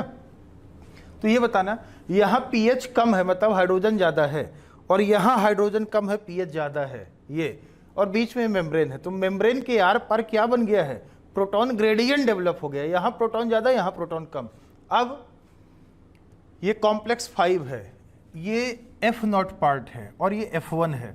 एफ नॉट जो होता है, आप देखिए, जो एफ नॉट होता है ये इंट्रिंसिक प्रोटीन है, ध्यान देना, ये एफ नॉट है, ये इंट्रिंसिक प्रोटीन या इंटीग्रल मेम्ब्रेन प्रोटीन है, causes facilitated diffusion of protons, ये प्रोटॉन्स का फैसिलिटेटेड डिफ्यूजन कराता है और ये एक्ट्स एज हाइड्रोजन कैरियर, ये प्रोटॉन कैरियर का काम कराता है, प्रोटॉन का फैसिलिटेटेड डिफ्यूजन कराता है। और ये जो F1 होता है ये पेरीफेरल प्रोटीन है, पेरीफेरल या एक्सट्रिंसिक प्रोटीन है, located on inner membrane protruding towards the matrix. ये बैठा तो इनर मेम्ब्रेन पे है लेकिन ये मैट्रिक्स की तरफ ऐसे बाहर निकला हुआ है, देखो ये मैट्रिक्स है, मैट्रिक्स की तरफ ये बाहर निकला होता है और ये ATP बनाता है from ADP, ADP and IP, inorganic phosphate और एडेनोसिन डाइफॉस्फेट से ATP बना देता है मैट्रिक्स में, ठीक है। तो आप देखिए, ये बताना इधर प्रोटॉन ज़्यादा है, इधर प्रोटॉन कम है, ठीक है, तो प्रोटॉन ग्रेडियंट बन गया है। अब प्रोटॉन को ज़्यादा से कम की तरफ आना है, देखो हाई एरिया से प्रोटॉन इधर ज़्यादा है, इधर कम है, तो हाई कंसंट्रेशन एरिया से प्रोटॉन को कम कंसंट्रेशन एरिया की तरफ आना है। प्रोटॉन को जाने के लिए रास्ता कौन देगा, ये F0 देगा। तो देखो अभी तक यहाँ से यहाँ पंप हो रहा था, अब प्रोटॉन यहाँ से यहाँ उल्टा आ रहा है ऑक्सीडेटिव फास्फोराइलेशन में, तो F0 के थ्रू प्रोटॉन पंप हुआ। ये F0 जो होता है प्रोटॉन कैरियर का काम करता है, देखो FD कराता है क्योंकि हाई से लो हो रहा है ना, तो ये डिफ्यूजन करा रहा है। और ये जो F0 होता है, F0 इनएक्टिव फॉर्म में रहता है, लेकिन जैसे इसको प्रोटॉन का एनर्जी मिलता है इसमें कन्फर्मेशनल चेंज होता है और ये एक्टिवेट हो जाता है। और ये करता क्या है बेटा, देखो मैट्रिक्स से ये ADP लेता है और PI या IP, बात देखिए ये ले लिया और इन दोनों से ये बना देता है ATP, ATP बन गया ये। तो ये केमी ऑस्मोटिक हाइपोथेसिस के थ्रू ATP ये बन गया। तो प्रोटॉन का ग्रेडियंट का बनना कपल्ड है ATP के सिंथेसिस से ना, तो यही केमी ऑस्मोटिक हाइपोथेसिस है। तो फाइनली क्या बन गया, ATP बन गया। तो एक चीज़ ये बताइए, 2 hydrogen ions required for 1 ATP synthesis, एक ATP बनने के लिए 2 हाइड्रोजन चाहिए होता है। तो हम आपको बताएं, इसमें कुछ पॉइंट हम बताने वाले हैं। ये पूरे ETS में सबसे पहला इलेक्ट्रॉन प्रोटॉन डोनर कौन है, NADH2, यहीं से तो इलेक्ट्रॉन निकला था, सबसे पहला डोनर ये है। और सबसे अंतिम एक्सेप्टर है oxygen, resulting in the formation of water molecule. तो ये सबसे पहला डोनर, ऑक्सीजन सबसे अंतिम एक्सेप्टर। इलेक्ट्रॉन का जो ट्रांसफर हो रहा है, ध्यान देना, हाई इलेक्ट्रोनेगेटिविटी से लो इलेक्ट्रोनेगेटिविटी की तरफ हो रहा है, ध्यान देना, ध्यान देना। इलेक्ट्रॉन का जो ट्रांसफर हो रहा है, उल्टा हमने बोल दिया, सॉरी, इलेक्ट्रॉन का जो ट्रांसफर हो रहा है लो इलेक्ट्रोनेगेटिविटी से हाई इलेक्ट्रोनेगेटिविटी की तरफ हो रहा है। ऑक्सीजन बहुत ज़्यादा इलेक्ट्रोनेगेटिव होता है, NADH2 कम इलेक्ट्रोनेगेटिव होता है, तो यहाँ से यहाँ हो रहा है ना, मतलब लो इलेक्ट्रोनेगेटिविटी से हाई इलेक्ट्रोनेगेटिविटी की तरफ हो रहा है। एक दूसरा स्टेटमेंट बोल दें कि इलेक्ट्रॉन का जो ट्रांसफर है हाई इलेक्ट्रिकल एनर्जी से लो इलेक्ट्रिकल एनर्जी की तरफ हो रहा है। NADH2 में इलेक्ट्रिकल एनर्जी बहुत ज़्यादा है और ऑक्सीजन में इलेक्ट्रिकल एनर्जी कम है, तो हाई इलेक्ट्रिकल एनर्जी से लो इलेक्ट्रिकल एनर्जी की तरफ, या फिर बोल दें लो इलेक्ट्रोनेगेटिविटी से हाई इलेक्ट्रोनेगेटिविटी की तरफ होता है। और आप देखिए UV क्यूनोन और साइटोक्रोम C, ये दोनों मोबाइल इलेक्ट्रॉन कैरियर है। ये मेम्ब्रेन में लिपिड बाइलेयर में घूम घूम के इलेक्ट्रॉन प्रोटॉन क्या कर सकता है, ये एक्सेप्ट कर सकता है। तो आप इसको पहले नोट कर लीजिए, फिर आगे थोड़ा बहुत हम आपको और बता देते हैं, ठीक है, देख लीजिए। तो ये जो NAD+ और FAD+ अवेलेबल हुआ है, ये फिर से रेस्पिरेशन में यूज हो जाएगा, नोट कर लीजिए आप लोग।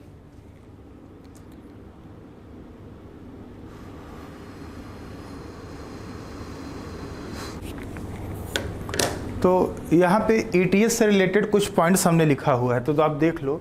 NADH2 is the first electron and proton donor, ETS में भी आपने देखा था। Whereas oxygen is the ultimate acceptor, जो हाफ O2 होता है वो अल्टीमेट एक्सेप्टर है। NADH2 is the first electron proton donor, resulting in the formation of water molecule, जिससे वाटर मॉलिक्यूल्स का फॉर्मेशन होता है।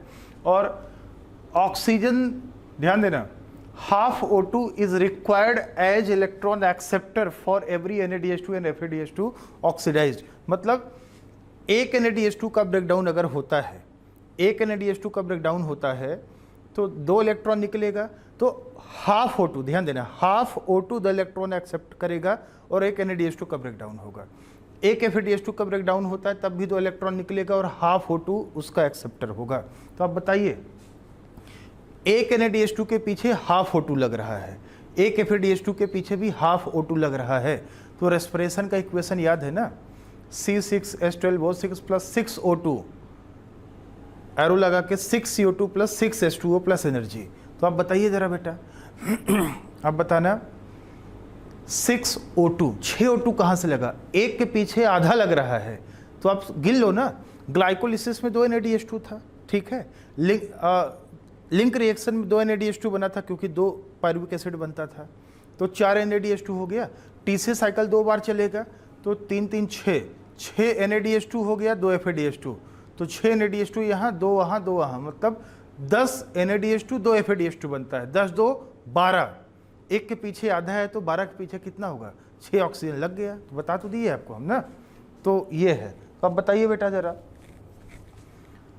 यूबिक्विनोन and cytochrome C both are mobile electron carriers. ये इलेक्ट्रॉन एक्सेप्ट करते हैं, मूव करते रहते हैं, मोबाइल होते हैं। साइटोक्रोम सी बताए थे अभी ना, electron small protein located on outer surface of inner mitochondrial membrane, ठीक है। काम क्या है, ये साइटोक्रोम सी थर्ड से इलेक्ट्रॉन लेता है, फोर्थ कॉम्प्लेक्स को दे देता है। यूबिक्विनोन जो होता है accept electrons from both complex first and second. Ubiquinone first और सेकंड दोनों से इलेक्ट्रॉन एक्सेप्ट करता है। Electron transfer occurs from high electrical energy to low electrical energy, और NADH2 का इलेक्ट्रिकल एनर्जी ज़्यादा होता है फिर, और उसका ऑक्सीजन का कम होता है। Electron transfer occurs from low electronegativity to high electronegativity, और आपको पता है NADH2 से जाता है, ऑक्सीजन लेता है, NADH2 का इलेक्ट्रिकल एनर्जी कम है, सॉरी इलेक्ट्रोनेगेटिविटी कम है, एंड ऑक्सीजन का इलेक्ट्रोनेगेटिविटी ज़्यादा है, तो लो से हाई इलेक्ट्रोनेगेटिव की तरफ जा रहा है इलेक्ट्रॉन, ठीक है। साइनाइड रेजिस्टेंट रेस्पिरेशन CRR, अच्छा ह्यूमन में तो नहीं, एनिमल में तो नहीं, लेकिन कुछ प्लांट ऐसे भी होते हैं, सभी प्लांट नहीं, कुछ प्लांट ऐसे होते हैं जिसमें साइनाइड का कोई फर्क ही नहीं पड़ता। साइनाइड किसका इनहिबिटर था? साइटोक्रोम सी ऑक्सीडेज का था ना। तो होता क्या है बेटा, cyanide resistant respiration occurs in some plants like pea and spinach, पालक हो गया, मटर हो गया, इसमें साइनाइड रेजिस्टेंट रेस्पिरेशन होता है due to presence of enzyme alternate oxidase. एक एंजाइम है अल्टरनेट ऑक्सीडेज, ये एंजाइम जिसमें प्रेजेंट होगा उसके ऊपर उस प्लांट में साइनाइड का कोई फर्क नहीं पड़ेगा, तो उसमें जो साइटोक्रोम सी ऑक्सीडेज होगा वो साइनाइड के लिए इनसेंसिटिव होगा, रेजिस्टेंट होगा। तो ये हो गया, और ये याद रखना 2 hydrogen ions required for 1 ATP synthesis. एक ATP बनाने के लिए 2 हाइड्रोजन आयन की जरूरत होती है। आप ये नोट कर लो, फिर आगे हम बात करते हैं, फिर नोट कर लो आप लोग।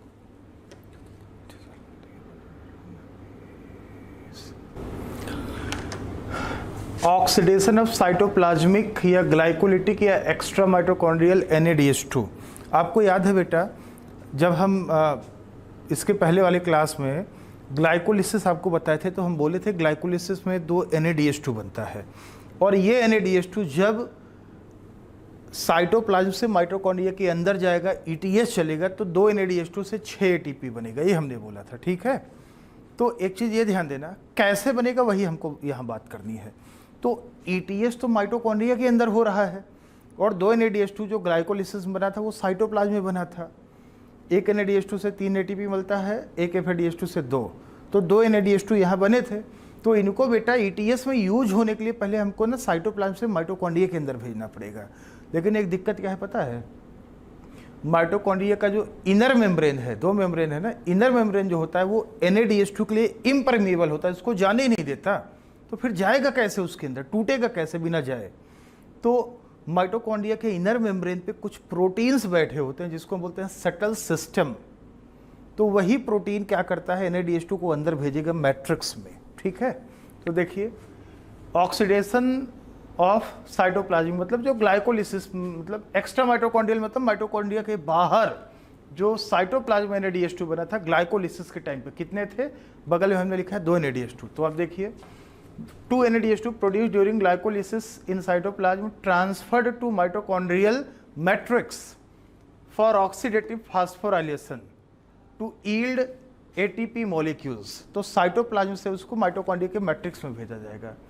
बाकी none of the intermediates of glycolytic pathway are utilized to synthesize any other compound। इसके अलावा NADH2 से ATP सिंथेसिस होगा, बाकी ग्लाइकोलिसिस का कोई भी इंटरमीडिएट्स कोई दूसरा प्रोडक्ट बनाने के लिए यूज नहीं होगा। ये जो स्टेटमेंट लिखा है नन ऑफ द इंटरमीडिएट्स, आप एनसीईआरटी में देखिएगा, हेडिंग है रेस्पिरेटरी बैलेंस सीट, उसका 3rd पॉइंट होगा ये जो हमने लिखाया है, ठीक है। तो द इनर प्रॉब्लम यहाँ शुरू होता है, the inner mitochondrial membrane is impermeable for the NADH2 so that they are carried inside the matrix by carrier proteins जो इनर मेम्ब्रेन पे मौजूद है, कॉल्ड सटल सिस्टम। इनको हम बोलते हैं subtle system, located on inner membrane. तो subtle system क्या करेगा, NADH2 को अंदर ले जाएगा। देखिए आप जरा, 2 NADH2 बना था, ये क्या है, साइटोप्लाज्म ग्लाइकोलिसिस के टाइम पे कहाँ पहुँचना है, माइटोकॉन्ड्रिया के मैट्रिक्स में, तभी तो ETS चलेगा, ये टूटेगा। लेकिन दिक्कत क्या है, आउटर मेम्ब्रेन में पोरिन है तो इसको जाने देगा, लेकिन इनर मेम्ब्रेन NADH2 के लिए इम्परमिएबल होता है, वो रोक लेता है। तो इनर मेम्ब्रेन पे ये देखो, ये गोला सामने दिखाई है, ये कैरियर प्रोटीन है जिसका नाम है सटल सिस्टम, इसी के थ्रू ये अंदर देखो मैट्रिक्स में पहुंचेगा। तो सटल सिस्टम 2 टाइप का है, अलग अलग सेल के मेम्ब्रेन पे, माइटोकॉन्ड्रिया के मेम्ब्रेन पे अलग अलग सटल सिस्टम होता है। सटल सिस्टम जो होता है ये 2 टाइप्स का है, 2 प्रकार का है। एक है, ध्यान देना, एक है मैलेट एस्पार्टेट सटल सिस्टम, दूसरा है ग्लिसरॉल 3 फॉस्फेट सटल सिस्टम। तो आप देखिए ये सटल सिस्टम कहाँ कहाँ मिलेगा, ऑपरेट्स इन हार्ट सेल है, किडनी है, लीवर है। तो हार्ट सेल, किडनी के सेल्स, लीवर के सेल्स, उनके माइटोकॉन्ड्रिया के इनर मेम्ब्रेन पे ये मिलेगा। ग्लिसरॉल 3 फॉस्फेट आपको operates in flight muscles and brain cells जो होते हैं ना, उनके माइटोकॉन्ड्रिया के मेम्ब्रेन पे आपको ये मिलेगा। और अगर मैलेट एस्पार्टेट सटल सिस्टम काम करता है तो 2 NADH2 से 6 ATP मिलेगा, जितना मिलना चाहिए उतना मिलता है।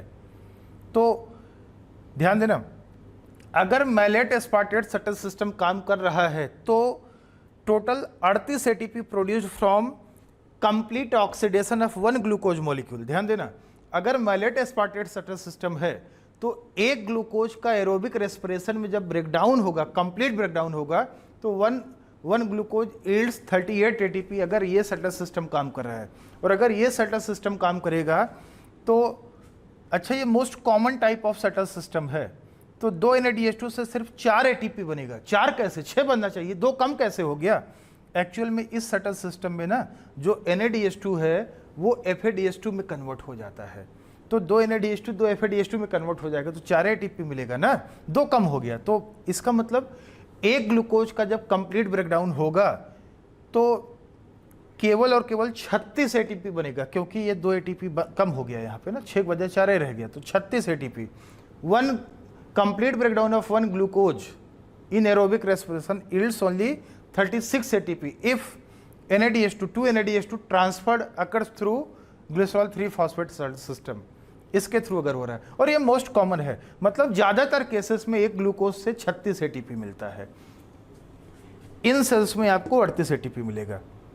और जो प्रोकैरियोट्स होता है बेटा, ध्यान देना, इन प्रोकैरियोट्स बैक्टीरिया में नो सटल सिस्टम, बैक्टीरिया में कोई भी सटल सिस्टम नहीं होता है। 1 ग्लूकोज का जब कंप्लीट ब्रेकडाउन होगा, 1 ग्लूकोज यील्ड्स 38 ATP। यहां सटल सिस्टम का कोई लफड़ा है ही नहीं। 38 ATP अपॉन कंप्लीट ब्रेकडाउन, मतलब एरोबिक रेस्पिरेशन में एक ग्लूकोज से 38 ATP बनेगा बैक्टीरिया के केस में, क्योंकि बैक्टीरिया में कोई सटल सिस्टम का लफड़ा है ही नहीं। आप इसको नोट कर लीजिए, लिख लीजिए। तो ये मोस्ट कॉमन है, ज्यादातर केसेस में 36 ATP मिलता है ना, लिख लीजिए आप जरा।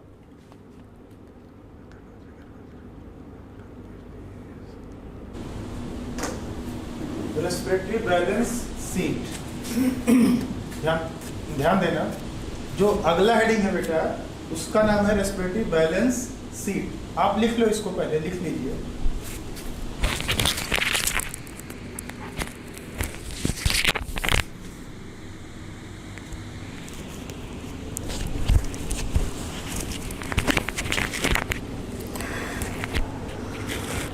अब आप यहाँ पे देखिए, हम कैलकुलेट करेंगे calculation of ATP molecules produced per glucose molecule in aerobic respiration. Balance sheet का मतलब हम हिसाब कर देंगे। जैसे हम बात करते हैं ना कि एक ग्लूकोज से 36 से 38 एटीपी मिलता है, फ्रॉम 36 टू 38। कैसे, वही हम बात कर रहे हैं, हिसाब कर रहे हैं यहाँ पे ना। Calculation of ATP molecules produced per glucose molecules in aerobic respiration. Aerobic का मतलब कंप्लीट ऑक्सीडेशन होगा तब। उसमें एनारोबिक में तो सिर्फ 2 मिला था, एरोबिक में 36 से 38 मिलता है। कैसे, देखिए ग्लाइकोलिसिस से शुरू होगा कहानी, ग्लाइकोलिसिस से शुरुआत होगा। ग्लाइकोलिसिस में 2 एटीपी का डायरेक्ट गेन हुआ था, याद है आपको ना, डायरेक्ट गेन। फाइनली जो नेट डायरेक्ट गेन हुआ था 2 एटीपी का। इसके अलावा 2 NADH2 बना था, और 2 NADH2 का ऑक्सीडेशन हुआ, ऑक्सीडेटिव फास्फोराइलेशन हुआ ETS में, 4 से 6 एटीपी बना। 4 बना था जब ग्लिसरॉल 3 फॉस्फेट था, 6 बना जब माइलेट एस्पार्टेट था, तो 4 से 6 बनता है। ये इनडायरेक्ट गेन है क्योंकि ETS के थ्रू, ऑक्सीडेटिव फास्फोराइलेशन के थ्रू हो रहा है। तो 4 लेंगे तो 4 2 6 एटीपी मिल गया ग्लाइकोलिसिस से। 6 एटीपी यहाँ लेंगे तो 6 2 8, 6 से 8 एटीपी आपको ग्लाइकोलिसिस से मिल गया, ठीक है। अब होता है लिंक रिएक्शन, और क्योंकि ग्लाइकोलिसिस में 2 पायरुविक एसिड बनते हैं तो लिंक रिएक्शन 2 बार चलेगा। तो 2 स्टाइल कोएंजाइम में बनेगा और साथ में 2 NADH2 बनेगा, और 2 NADH2 से ETS में 6 एटीपी मिलेगा। यहाँ पे देखना क्योंकि बेटा लिंक रिएक्शन माइटोकॉन्ड्रिया के ही अंदर हो रहा है।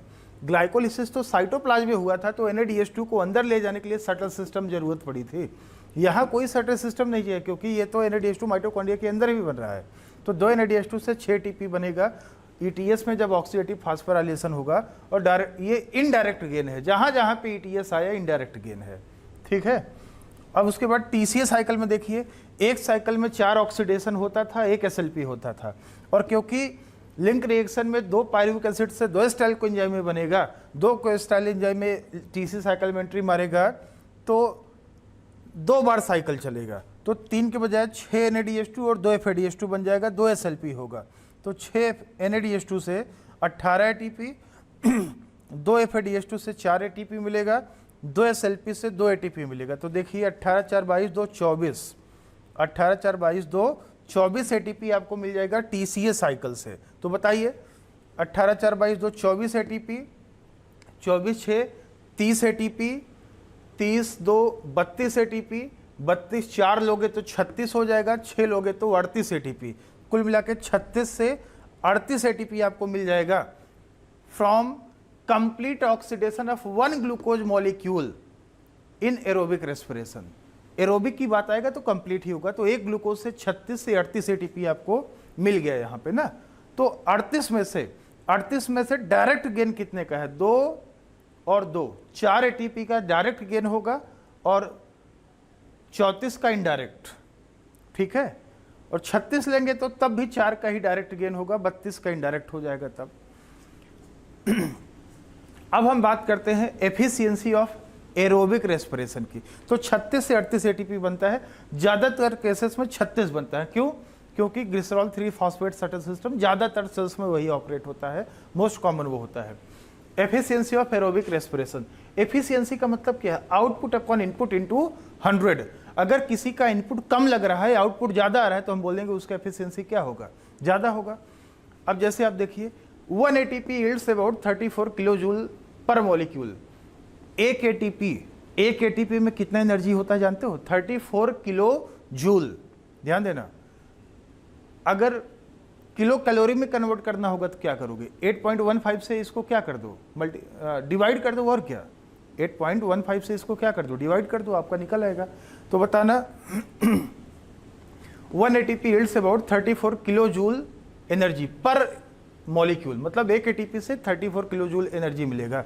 और यहाँ पे कितना एटीपी मिला है एरोबिक रेस्पिरेशन में? 38। तो 38 से कितना मिलेगा? 38 इंटू 34 कर दो, equal to 1292 kilo joule energy, मतलब 1292 किलो जूल एनर्जी मिलेगा आपको 38 एटीपी से, ठीक है। लेकिन एक बार बताएं, 1 glucose molecule stores energy about 2870 kilo joule. एक ग्लूकोज में कितना एनर्जी स्टोर होता है जानते हो? 2870 किलो जूल एनर्जी स्टोर होता है। लेकिन एक ग्लूकोज टूटने से कितना एटीपी मिलता है? 38। सारा एनर्जी एटीपी में थोड़ी ना कन्वर्ट हो जाता है यार, कुछ एनर्जी तो हीट के फॉर्म में निकल गया। मोस्ट ऑफ द एनर्जी जो होता है ग्लूकोज का हीट के फॉर्म में बाहर निकल जाता है रेस्पिरेशन में, और बाकी जो बचे एनर्जी होते हैं उससे एटीपी बना लिया जाता है। तो आप देखिए ना, एक ग्लूकोज में 2870 किलो जूल एनर्जी होता है और एक ग्लूकोज से 38 एटीपी बनता है। तो एफिशिएंसी निकाल लो, 10 the efficiency will be, total energy 2870 था, मिला कितना? 1292, डिवाइड बाई 100 कर दो तो 45%। एरोबिक रेस्पिरेशन का एफिशिएंसी 45% है। अगर आपसे पूछे एनारोबिक का क्या होगा, तो जाहिर सी बात है एनारोबिक में सिर्फ 2 ही एटीपी बना था। तो 2 एटीपी का मतलब कितना हो जाएगा? लगभग 2 एटीपी था, तो 2 एटीपी में 34 किलो जूल मतलब 68 किलो जूल हो गया, डिवाइड बाई 1 ग्लूकोज से तो 2870 इंटू 100 कर दो तो बहुत कम, 1.5-2% आएगा बस। एनारोबिक रेस्पिरेशन का एफिशिएंसी बहुत ही कम होता है। आप नोट कर लिए हैं इसको, फिर हम आगे बात करते हैं बेटा, आप इसको लिख लो। तो यहाँ पे देखिए बेटा जरा, अगला हेडिंग है एम्फीबोलिक पाथवे। एम्फीबोलिक पाथवे, तो ध्यान से सुनना। एम्फी मतलब बोथ, बोलिक मतलब बोलिज्म, एम्फीबोलिज्म पाथवे। जो एम्फीबोलिज्म मतलब एनाबोलिज्म और कैटाबोलिज्म। एनाबोलिज्म मतलब किसी चीज़ का सिंथेसिस होना, कैटाबोलिज्म मतलब किसी चीज़ का ब्रेकडाउन होना। तो एक चीज़ ध्यान देना, नॉर्मली आपसे पूछा जाता है रेस्पिरेशन का डेफिनेशन क्या है, तो आप क्या बोलते हो? कैटाबोलिज्म ऑफ फूड, फूड का ब्रेकडाउन होना, फूड का ऑक्सीडेशन होना रेस्पिरेशन कहलाता है। और ठीक भी है, लेकिन एक बार बताएं, overall respiration is amphibolic pathway, means anabolic and catabolic both. Anabolism as well as catabolism दोनों रेस्पिरेशन में होता है। बट द मेन ऑब्जेक्टिव क्या है रेस्पिरेशन का? Respiration is catabolism of food. तो ध्यान देना, रेस्पिरेशन का मेन ऑब्जेक्टिव होता है फूड का ब्रेकडाउन होना, कैटाबोलिज्म होना। लेकिन ओवरऑल अगर देखा जाए तो रेस्पिरेशन में कैटाबोलिज्म भी होता है और एनाबोलिज्म भी होता है। क्यों? कैसे? The intermediates of TCA cycle, जो टीसीए साइकिल है, क्रेब्स साइकिल है, उसके जो इंटरमीडिएट्स होते हैं, उसके जो कार्बन स्केलेटन्स होते हैं, कार्बन स्केलेटन्स मतलब जैसे 4 कार्बन कंपाउंड है, 5 कार्बन कंपाउंड है, वो जो होता है ना, carbon skeletons of TCA cycle या intermediates of TCA cycle are also utilized for anabolism या सिंथेसिस ऑफ अदर कंपाउंड्स। उनका यूज अदर कंपाउंड के भी सिंथेसिस में होता है, लेकिन याद रखना टीसीए साइकिल का ही इंटरमीडिएट यूज होता है। या फिर लिंक रिएक्शन में अंतिम में जो स्टाइल कोएंजाइम होता है उसका वो यूज होता है।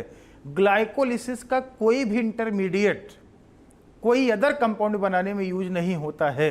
ध्यान देना, सिर्फ NADH2 ग्लाइकोलिसिस का था जो ATP बनाया था, बाकी कोई भी इंटरमीडिएट का यूज कोई अदर प्रोडक्ट बनाने में नहीं किया जाता।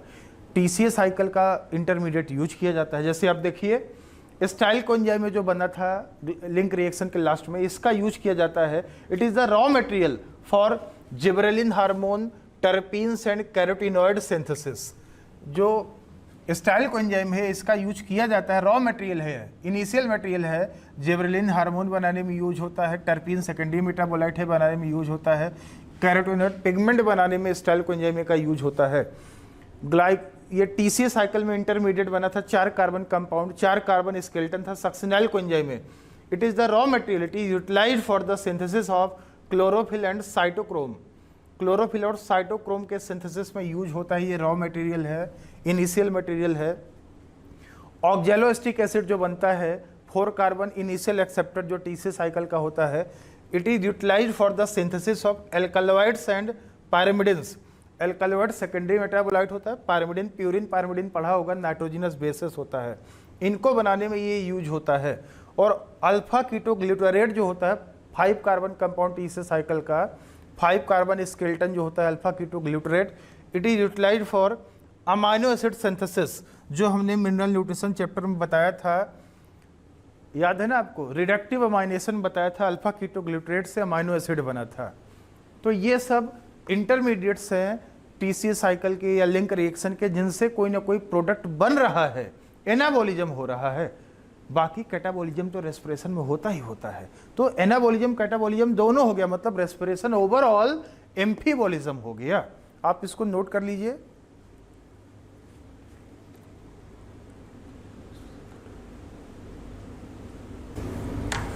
एक ये डायग्राम देखिए ज़रा, ये एनसीईआरटी का डायग्राम है। तो यहाँ पे हमने लिख दिया रेस्पिरेटरी सबस्ट्रेट्स, ठीक है। फैट्स है, कार्बोहाइड्रेट्स है और प्रोटीन्स है।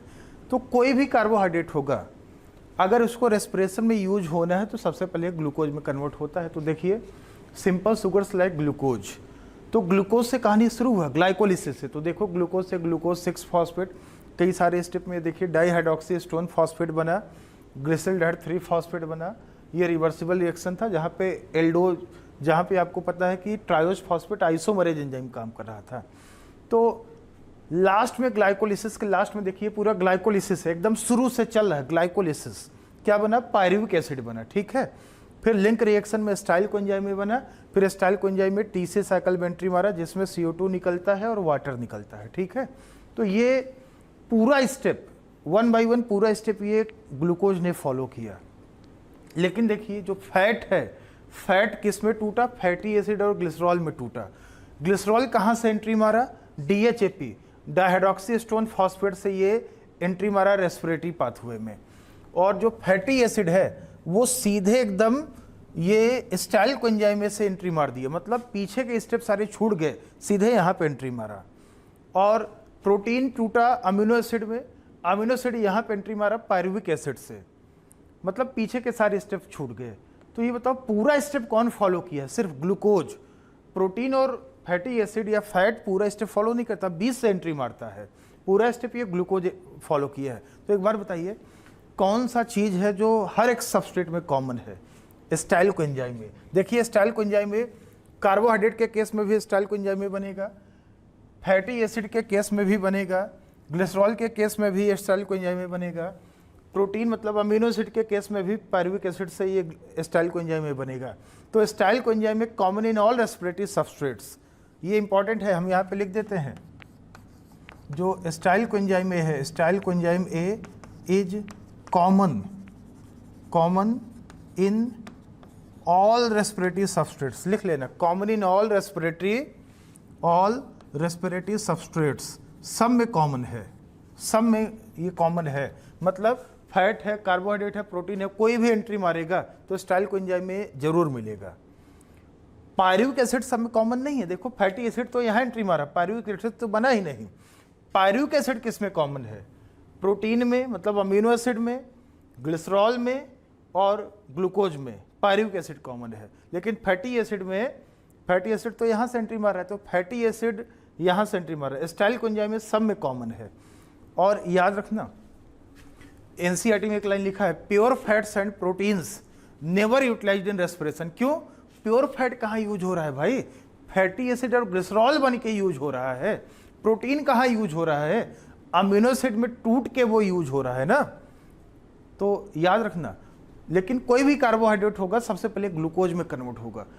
प्योर ग्लूकोज यूज हो रहा है लेकिन प्योर प्रोटीन और फैट यूज नहीं हो रहा है। तो हम यहाँ पे कहीं पे लिख देते हैं, मेंशन कर देते हैं, हम लिख रहे हैं यहाँ पे pure fats and proteins never utilized in respiration. Respiration में कभी भी प्योर फैट और प्रोटीन यूटिलाइज नहीं होता है। प्रोटीन तो अमीनो एसिड बन के एंट्री मार रहा है, फैट तो फैटी एसिड और ग्लिसरॉल बन के एंट्री मार रहा है। प्योर कहाँ यूज हो रहा है ना। आप इसको लिख लीजिए, नोट कर लीजिए।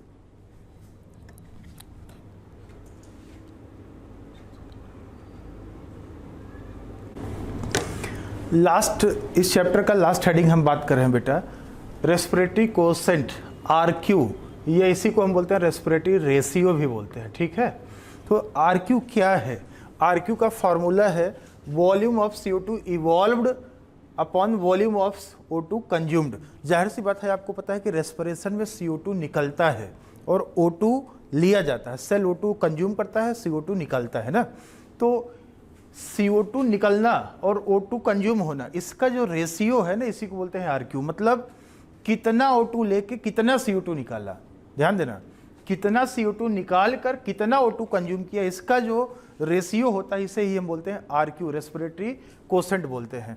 और RQ क्या इंडिकेट करता है? RQ is the indicator of respiratory substrate. RQ value से पता चल जाएगा, जैसे हमने बोला RQ वैल्यू 1, एक किसका आएगा, तुरंत आपने बोलिए कार्बोहाइड्रेट। तो वैल्यू से आप क्या बता दे रहे हो कि रेस्पिरेशन में सेल ने क्या सबस्ट्रेट यूज किया था। ध्यान देना, RQ वैल्यू से मतलब 1 है कि कितना है, इससे आप बता दे रहे हो कि रेस्पिरेशन में सेल ने क्या सबस्ट्रेट यूज किया था। तो RQ इंडिकेट कर रहा है the type of substrate utilized by cell in respiration. Respiration में सेल ने किस सबस्ट्रेट का ब्रेकडाउन किया है, सबस्ट्रेट क्या था। ठीक है, RQ is the indicator of respiratory substrate. जैसे आप देखिए फॉर कार्बोहाइड्रेट्स, कार्बोहाइड्रेट में देखिए C6H12O6 + 6O2, 6CO2 + 6H2O plus energy, तो 6 CO2 निकला, 6 O2 यूज हुआ था, रेशियो आया 1, मतलब जितना CO2 निकला उतना ही O2 कंज्यूम हुआ। एग्जाम्पल है germinating seeds of wheat, rice and oat. इन सब सीड का जब जर्मिनेशन होता है तो इसका ग्लूकोज का ब्रेकडाउन होता है, तो RQ वैल्यू 1 आता है।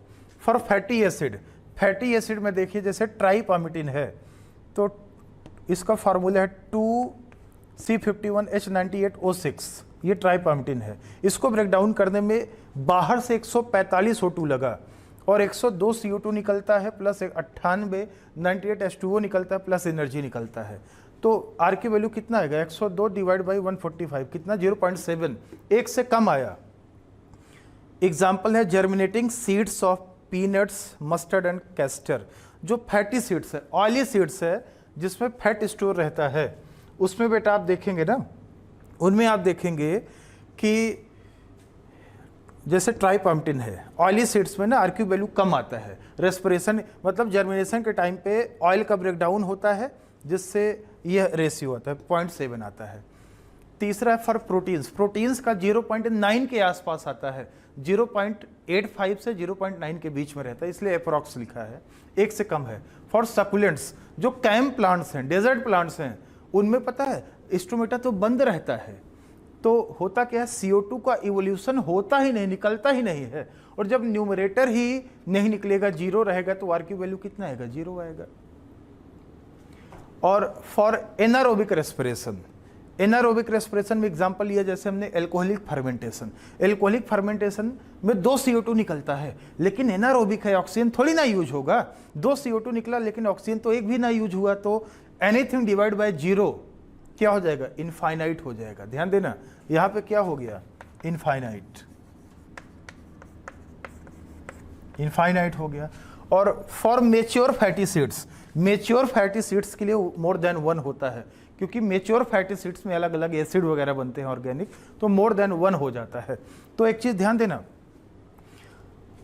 जहां जहां भी RQ वैल्यू 1 से कम है, if RQ value is less than 1, इसका मतलब यही है द सबस्ट्रेट, देखिए सबस्ट्रेट ऑक्सीजन डेफिशिएंट रहा होगा और इसके ब्रेकडाउन में बाहर से ऑक्सीजन बहुत ज़्यादा लगा होगा, इसलिए इसका RQ वैल्यू लेस देन 1 है।